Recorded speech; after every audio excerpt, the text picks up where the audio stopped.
जय श्री राम जय श्री राम जय श्री राम कहना होगा।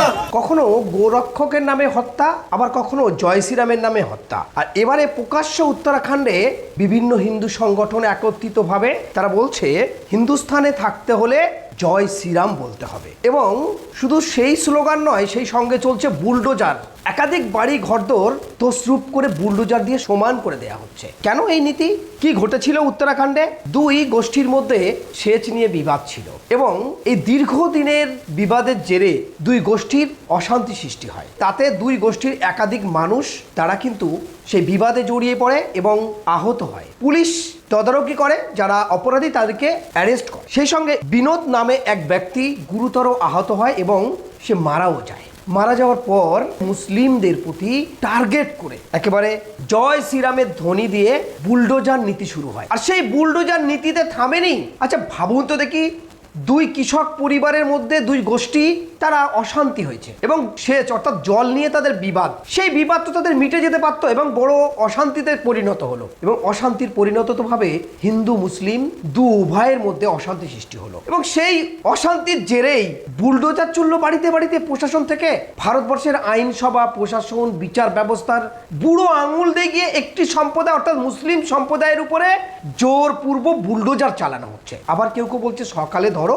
বিকালে খরচ করে দাও। একটি সম্প্রদায় কিছু মনেই করছে না, তবে হ্যাঁ আইন আইনের পথে চলবে আর চলছে, সেটাও কিন্তু উঠে আসছে একাধিক জায়গা থেকে। যদি আইনকে অমান্য করে তার বিপরীত প্রতিক্রিয়া আছে। ভারত একটি গণতান্ত্রিক দেশ, আইনসভা আছে, প্রশাসন আছে, বিচার ব্যবস্থা আছে, তারপরে এই নীতি কেন মুসলিম সম্প্রদায়ের উপরে বারবার এই আঘাত? গোটা ভারতবর্ষের মানুষ আমরা ভারতবাসী, হিন্দু মুসলিম এই হিংসা বিভেদ তৈরি করে একটি রাজনৈতিক দল তারা ফায়দা নিচ্ছে আর নিজেদের মধ্যে বিভাদ সৃষ্টি হচ্ছে।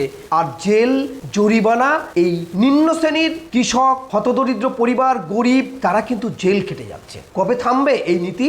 ভারতবর্ষের আইনসভা থাকাকালীনে কেন মানুষ তাদের নিজেদের উপরে আইনের শাসন তুলে নিচ্ছে এবং বুলডোজার কাছাকাছি পেয়ে বুলডোজার দিয়ে লোকের ঘর বাড়ি তছরূপ করে দেওয়া হবে?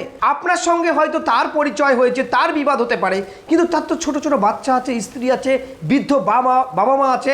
ওরা তো মুসলিম, কোনো ব্যাপার নয়, যা হোক দেখা যাক। তাহলে এই মানুষগুলো যাবে কোথায়? এটা তো ভারতবাসী। একবারও কি আপনারা ভেবেছেন? না আমরা ভেবেছি, কেউ কিন্তু সেটা নিয়ে ভাবছি না। তাহলে কি একটি সম্প্রদায়ের জন্য ভারতবর্ষের আদালত, আইন, বিচার ব্যবস্থা, প্রশাসন তাহলে কি উঠে যাবে? প্রশাসন দাঁড়িয়ে থেকে উত্তরাখণ্ডের মতো জায়গায় যেভাবে এই কৃষকদের বিবাদ নিয়ে, অন্য কোনো গন্ডগোল নয়, কৃষকদের জল নিয়ে, এই সেচের জল নিয়ে বিবাদের জেরে দাঁড়িয়ে থেকে বুলডোজার দিয়ে ধ্বংস করা হচ্ছে। বিজেপি শাসিত ডবল ইঞ্জিন সরকার উত্তরপ্রদেশে, উত্তরাখণ্ডে আছে। আমরা দেখেছি এই উত্তরাখণ্ডে এর আগেই মুসলমানদের দোকান বন্ধ করে দেয়া, মুসলমানদের বস্তি উচ্ছেদ করে দেয়া, মুসলমানদের এক জায়গা থেকে আরেক জায়গায় চলে যেতে বলা, আজান বন্ধ করে দেয়া, মসজিদ ভেঙে দেয়া, তাদের মাজার ভেঙে দেয়া।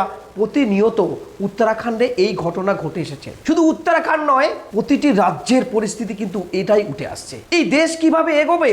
এই দেশ কিভাবে শান্তি ফিরবে? কবে এই দেশের মানুষ তারা দেশের ভারতবাসী হিসাবে ঐক্যবদ্ধভাবে দেশকে আগিয়ে নিয়ে যাবে? এই চিন্তা কবে ফিরে আসবে মানুষের মধ্যে? এটাই নিয়ে কিন্তু চিন্তিত গোটা ভারতবাসী। একটি সম্প্রদায়কে টার্গেট করে, বিশেষ করে মুসলিম সম্প্রদায়কে টার্গেট করে কিছু অন্যায় হলে সেটা আইন প্রশাসন কিছু বাদ দিয়ে শুধু বুলডোজার। কবে থামবে এই বুলডোজার?